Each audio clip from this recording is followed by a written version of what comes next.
دنیا کی 50% economy will be digital economy.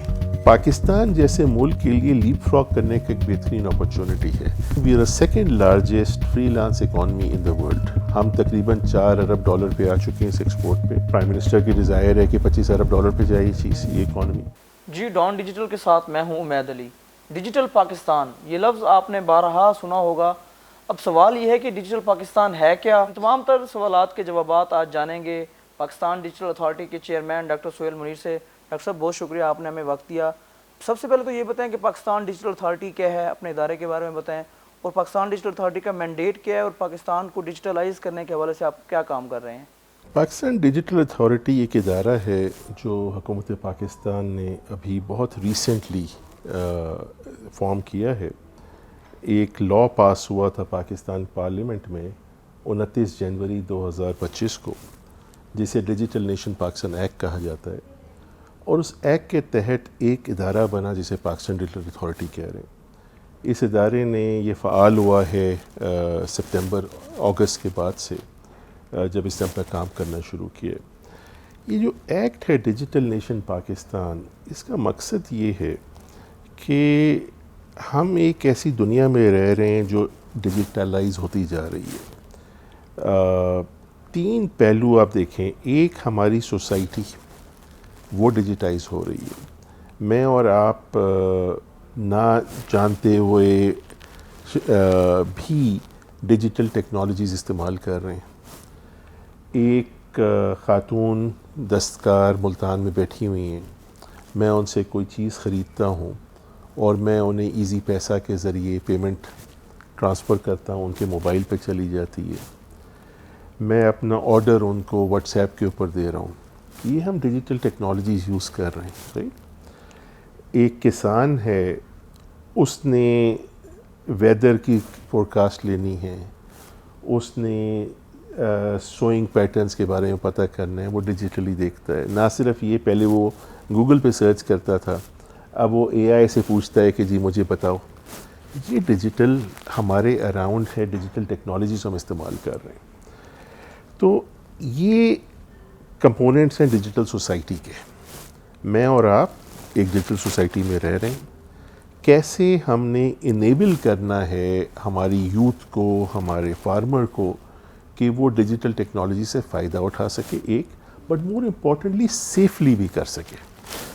کس کی ذمہ داری ہے کہ اس نے سٹیزنز کو پروٹیکٹ کرنا ہے, ان کے رسک سے انفارم کرنا ہے, یا ایون ایجوکیٹ کرنا ہے کہ جی ایک سرٹن ایج سے کم ایڈکٹیو ٹیکنالوجی نہ یوز ہو. کس نے یہ ریکمنڈیشن, یہ اسیسمنٹ کرنی ہے, ریکمنڈیشنز دینی ہے گورنمنٹ کو کہ ہم ٹیکنالوجی, ڈیجیٹل ٹیکنالوجی یوز کر سکیں اور سیفلی یوز کر سکیں.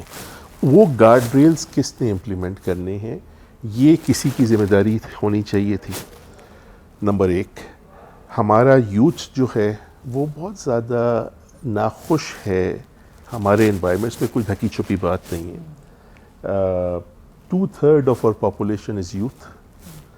اگر آپ خالی ہمارے یوتھ کو دیکھتے ہیں تو دنیا کا نواں ویسے تو 5ویں پاپولیشن ہے, بٹ میرے خیال میں 9واں نمبر ہوگا اگر خالی ہم اپنے یوتھ کو دیکھتے ہیں کہ 9واں سب سے لارجسٹ کنٹری دنیا کی ہوگی.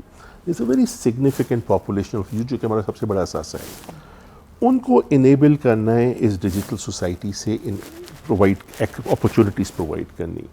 تو ایک یہ ہو گیا کہ سیفلی ڈیجیٹل ٹیکنالوجی اویل کرنے میں انہیں سپورٹ کی جا سکے آپ کے عوام کو. دوسرا پارٹ ہے ڈیجیٹل اکانومی. ڈیجیٹل اکانومی ہے ہمارا جو کرنٹ بزنس ہے, کرنٹ اکانومی ہے, وہ کیسے ڈیجیٹائز ہونے سے فائدہ اٹھا سکتی ہے. اور دوسرا یہ ہے کہ جو ڈیجیٹل نیٹو اکانومی ہے, ہم کتنے لوگ نیٹ فلکس دیکھ رہے ہیں. نیٹ فلکس ایک کمپلیٹلی ڈیجیٹل کمپنی ہے, فزیکل ورلڈ میں نہیں, it's a digital native company. یا ایک پلیٹ فارم ہے ہمارے پاس, روزی.pk ہے جابس کے لیے, دراز ہے. اس طرح کی جو پلیٹ فارمز ہیں, these are called digital native platforms. Foodpanda ہے فار ایگزامپل. دنیا میں ایک چیز دیکھی گئی ہے کہ جو ڈیجیٹل اکانومی ہے وہ ٹریڈیشنل اکانومی سے 2.5 ٹائمز زیادہ تیزی سے گرو کر رہی ہے. ٹھیک ہے, جب انشاءاللہ 2047 میں پاکستان کا 100th ایئر ہوگا by the time of centennial of Pakistan دنیا کی 50% economy will be digital economy 2047 2050 کے اراؤنڈ. آج یہ 15% ہے. اگلے 3 سالوں میں 2030 تک یہ 30% 20 سے 25% کے آس پاس ہوگی, اور بائی 2075 یہ کوئی 70% کے آس پاس ہوگی. تو بہت تیزی سے یہ اکانومی گرو کر رہی ہے. کس نے اس کے اراؤنڈ اسٹریٹجیز بنانی ہیں کہ ہم ڈیجیٹل اکانومی سے فائدہ اٹھا سکیں. ناٹ اونلی دیٹ, پاکستان جیسے ملک کے لیے لیپ فراگ کرنے کا ایک بہترین اپرچونٹی ہے کہ جب آپ ٹریڈیشنل اکانومی تھی, ڈیجیٹل اکانومی پہ فوکس کر کے ہم اپنی معاشی سچویشن کو بہت بہتر کر سکتے ہیں.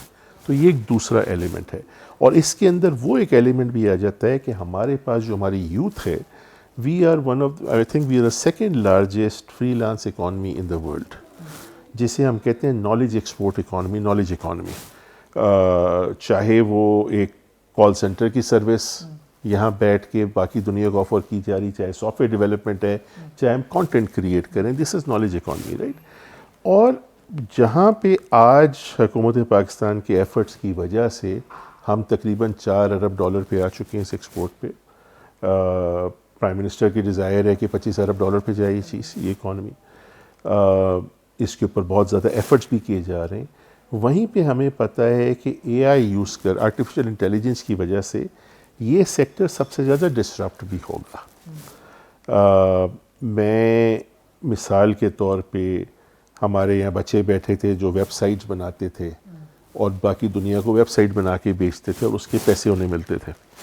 آج میں ایک $10 کی آن لائن سبسکرپشن لے کے ایک پلیٹ فارم پہ جاتا ہوں, اے آئی کے ذریعے ویب سائٹ بنا لیتا ہوں, تو وہ بزنس ختم بھی ہو رہا ہے. تو ایک بہت امپورٹنٹ ایلیمنٹ یہ تھا کہ اس اے آئی کی وجہ سے جو ڈسرپشن آنی ہے اس رسک کو دیکھتے ہوئے کیا اسٹریٹجی بنائی جائے کہ ہم ڈیجیٹل اکانومی کے اوپر گرو کریں. اور تیسرا پہلو, معذرت کے ساتھ, تیسرا پہلو ہے ڈیجیٹل گورننس, کہ میرا جو گورنمنٹ کے ساتھ انٹریکشن ہے وہ کیسے بہت سیملیس اور فرکشن لیس ہو, کہ میں گورنمنٹ کے ساتھ اپنی انٹریکشن سے خوش ہوں. بات یہ ہے کہ میں government is a service provider, we should treat government as a service provider. کیسے میں اپنی عوام کو بہتر سروسز دے سکتا ہوں. ایک زمانے میں اور آپ اس عمر میں ہیں کہ ہم لائنوں میں کھڑے ہوتے تھے بل جمع کرانے کے لیے. آج ہم بل جمع کرانے کے لیے کبھی لائن میں نہیں کھڑے ہوتے, موبائل پہ جاتے ہیں, موبائل کے ذریعے بل پے ہو جاتا ہے. ٹھیک ہے, نادرا کی سروس لیتے ہیں, میں آن لائن جا کے اپنے موبائل کے ذریعے بغیر کسی لائن میں جائے اپنے شناختی کارڈ رینیو کر سکتا ہوں. یہ ایکسپیرینس ہر گورنمنٹ ٹچ پوائنٹ کا ہونا چاہیے کہ میں اپنے موبائل کے ذریعے بغیر کوئی کاغذ لیے میں سیملیسلی گورنمنٹ کی ساری سروسز لے سکوں.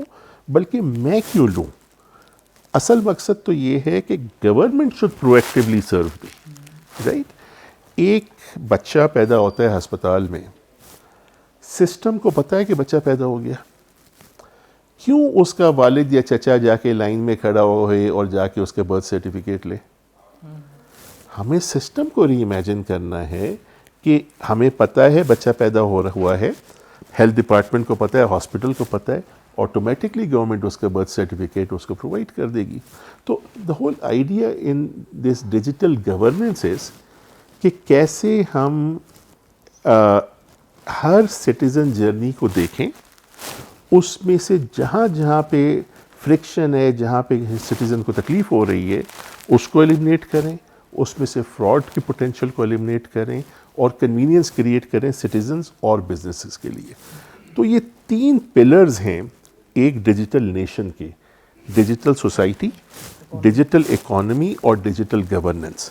تو انڈر دس DNP ایکٹ جو کہ جنوری 2025 میں پاس ہوا تھا, پاکستان ڈیجیٹل اتھارٹی کا قیام ہوا جو کہ ان تینوں پلرز کے اراؤنڈ ان کو مینیج کرے گی, گورن کرے گی. اور یہ جو اتھارٹی ہے یہ جواب دہ ہے ایک کمیشن کو, نیشنل ڈیجیٹل کمیشن, جو کہ ایک بہت پاورفل کمیشن ہے جس کو پریزائڈ کرتے ہیں پرائم منسٹر آف پاکستان, اور اس میں چاروں صوبوں کے جو وزرائے اعلیٰ ہیں وہ اس کے ممبرز ہیں. یہ کمیشن اوور آل ذمہ دار ہے ایک نیشنل ڈیجیٹل اسٹریٹجی اور نیشنل ڈیجیٹل ایجنڈا بنانے کا. تو یہ کمیشن نیشنل ڈیجیٹل اسٹریٹجی بنائے گا, اس کو انڈورس کرے گا, اور اس کی ہدایات کے اوپر پاکستان ڈیجیٹل اتھارٹی اس کو امپلیمنٹ کرے گی. ہمارے پاس گورنمنٹ میں بہت سارے ایسے فنکشنز ہیں جو 18ویں ترمیم کے بعد صوبائی مینڈیٹس ہیں. ہیلتھ, ایجوکیشن, یہ سارے صوبائی مینڈیٹس ہیں, ٹھیک ہے, بٹ ہمیں ایک ہولسٹک نیشنل ایجنڈا چاہیے. تو یہ کمیشن, کیونکہ اس میں سارے وزرائے اعلیٰ موجود ہیں, تو جب یہ کمیشن ایک ڈائریکٹیو دیتا ہے تو وہ صوبے بھی اس کے حصہ ہیں, یعنی کہ بیسکلی صوبائی حکومتیں بھی اس کے ساتھ ہو جائیں گی. تو یہ بیسکلی ایک فریم ورک ہے جو بنا, اور اس فریم ورک کے تحت ایک نیشنل ڈیجیٹل ماسٹر پلان بنایا جا رہا ہے.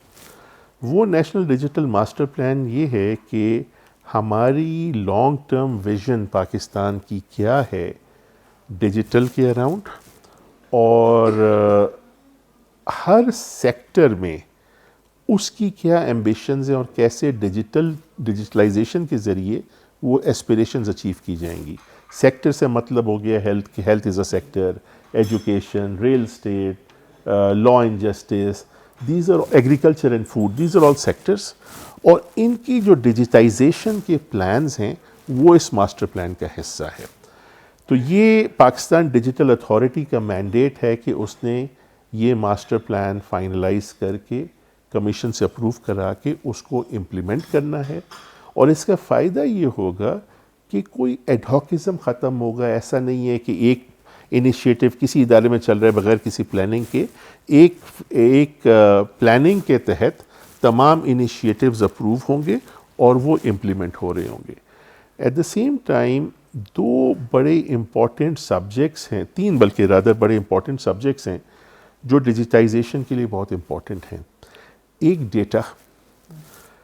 ڈیٹا جو ہے ایک قومی اثاثہ ہے, اور دوسرا ڈیٹا ملکیت ہے اس ڈیٹا کے اونر کی.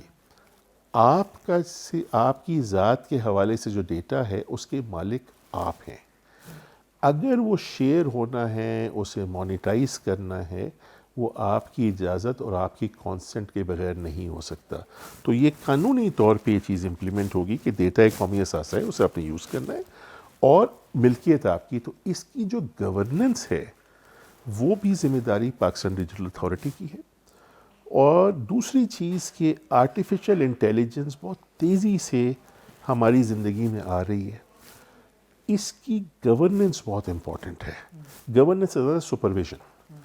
مثال کے طور پہ آپ میڈیا سے تعلق رکھتے ہیں, آپ کو پتہ ہے کہ ڈیپ فیک کے ذریعے کس طرح کوئی بھی کانٹینٹ کریٹ کیا جا سکتا ہے, ٹھیک ہے.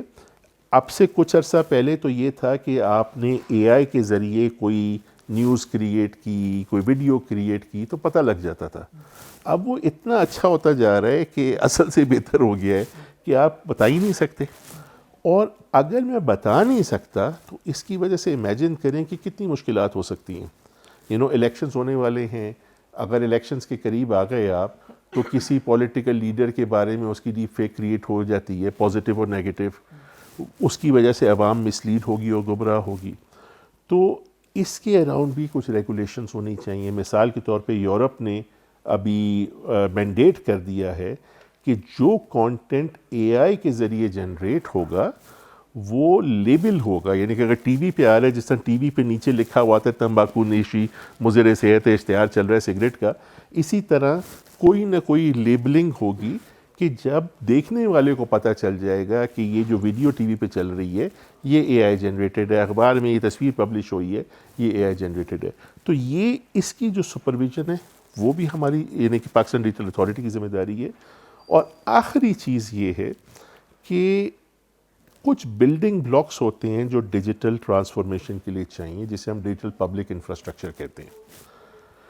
اور اس کے اندر پیمنٹس, ڈیجیٹل آئیڈینٹی اور ڈیٹا ایکسچینج کا جو نظام ہے, تو اس کی سٹینڈرڈز اور اس کی گورننس وہ بھی پاکستان ڈیجیٹل اتھارٹی کی ذمہ داری ہے. تو ہولسٹکلی یہ ایک ادارہ بنایا گیا ہے جس کی یہ ذمہ داری ہے, اور وہ ابھی فارم ہوا ہے. اچھا ڈاکٹر صاحب، ان تمام تر چیزوں کو ایگزیکیوٹ کرنے کے لیے جو آپ بتا رہے ہیں باتیں، یہ بہت اچھی آپ باتیں بتا رہے ہیں کہ یہ جو اپنے پلان پورا بتایا ڈیجیٹل اکانومی کو لے کے، سوسائٹی کو لے کے، گورننس کو لے کے، ان تمام تر چیزوں کو عمل درآمد کرنے کے لیے آپ کو تیز ترین انٹرنیٹ چاہیے. انٹرنیٹ کے بغیر جو ہے پاکستان میں یہ تمام تر جو آپ نے باتیں بتائیں یہ شاید ایک خواب کی طرح ہوں. تو اب جو ہے حکومت نے 5G کی نیلامی کی منظوری دی ہے. 5G جو اسپیکٹرم ہے اس کی، تو فروری کے وسط میں جو ہے وہ اسپیکٹرم کی آکشن ہو جائے گی. تو آپ کیا سمجھتے ہیں کہ 5G جو ہے وہ پاکستان کے لیے، آپ خاص طور پہ پاکستان ڈیجیٹل اتھارٹی کے لیے چلیں، ایک عام آدمی کے لیے نہیں، کیونکہ آپ نے جب بھی آپ ڈیجیٹلائز کرنے جائیں گے تو آپ کو تیز ترین انٹرنیٹ تو ضرورت ہوگا. تو پاکستان ڈیجیٹل اتھارٹی کے لیے 5G اور اس کے علاوہ جو الٹرنیٹیو جو انٹرنیٹ کے آپ کو سورسز ہیں، سیٹلائٹ انٹرنیٹ ہو، تو وہ کتنا ضروری ہے پاکستان؟ کہ انٹرنیٹ اوور آل ایک یوٹیلیٹی کی طرح ہے. ٹھیک ہے، جیسے کہ بجلی ہے، ہمارے یہاں ضرور بجلی کے ایشوز ہیں، بٹ ایک ایک قسم کا فنڈامنٹل رائٹ ہی بن گیا نا کہ میرے پاس گورنمنٹ کی ذمہ داری ہے مجھے بجلی کا ایکسیس دینا. اور آج کی دنیا میں بجلی کے بغیر آپ امیجن نہیں کرتے ہو، آپ کا تمام نظام اس کے اوپر ڈپینڈنٹ ہو گیا ہے. اتنا ہی اور شاید اس سے بھی زیادہ وہ ڈپینڈنسی اب انٹرنیٹ کے لیے کریٹ ہو چکی ہے. جس طرح بجلی ایک یوٹیلیٹی، اسی طرح انٹرنیٹ ایک میجر یوٹیلیٹی ہے. اور یہ ساری سروسز، ہائی سپیڈ انٹرنیٹ بہت کرٹیکل ہے اس کے لیے. ہمیں پتہ ہے کہ ڈیجیٹل ٹرانسفارمیشن کے ذریعے میں بینیفٹس کیا ہوں گے. اس کا ایک بڑا کی کمپوننٹ انٹرنیٹ ایکسیس، انٹرنیٹ ہے، کنیکٹیویٹی ہے. اچھا ڈاکٹر صاحب، آخری سوال کہ آنے والے جو سال ہیں جس میں آپ کہہ رہے ہیں کہ آپ کا پلان ایکسیکیوٹ ہو جائے گا، تو جو عام آدمی ہے پاکستان کا، جو عام شہری ہے جس کے لیے ہم کوشش کرتے ہیں کہ اس کو جو ہے نا فائدہ دیا جا سکے، تو ڈیجیٹل پاکستان میں آنے والے کتنے سالوں میں وہ جو ہے اس کا جو فائدہ ہے، جو اس کے اثرات ہیں وہ سامنے آئیں گے؟ دیکھیے جی، اثرات ساتھ ساتھ ہی آپ کو نظر آنے چاہیے. وی آر کنٹری جو ریسورس کنسٹرینٹ بھی ہے. ٹھیک ہے، پاکستان کی جو پولیٹیکل لیڈرشپ بھی ہے، اس نے جب ایک کہیں انویسٹمنٹ کرنی ہے تو اس نے دیکھنا ہے کہ اس کا بینیفٹ شارٹ ٹرم اور لانگ ٹرم کیا ہے. بہت شکریہ ڈاکٹر صاحب، آپ نے وقت دیا. تو پاکستان ڈیجیٹل کے حوالے سے، جو پاکستان کی ڈیجیٹلائزیشن کے حوالے سے آپ نے ڈاکٹر صاحب کی بات سنی، تو اس سے پہلے جو ہے ہم نے بہت ساری باتیں سنی پاکستان کو لے کر کے، کوئی نیا پاکستان، کوئی پرانا پاکستان، کوئی ہمارا اب ڈیجیٹل پاکستان کا جو انیشیٹو اس گورنمنٹ نے جو ہے انٹروڈیوس کرایا ہے. تو اب دیکھنا یہ ہے کہ اس ڈیجیٹل پاکستان میں یوتھ کو لے کر کیا ان کے لیے کتنی آسانیاں پیدا ہوتی ہیں، اور یوتھ کی کتنی ان کے لیے اپرچونیٹیز جو ہے وہ ڈیولپ ہوتی ہیں، اور اس ڈیجیٹل پاکستان میں ایک عام آدمی کے لیے جو ہے وہ کیا آسانی ہوگی، اور یوتھ کے لیے جو ہے کیا آسانی ہوگی، اس کا جو ہے آنے والا وقت ہی جو ہے وہ اس کا فیصلہ کرے گا.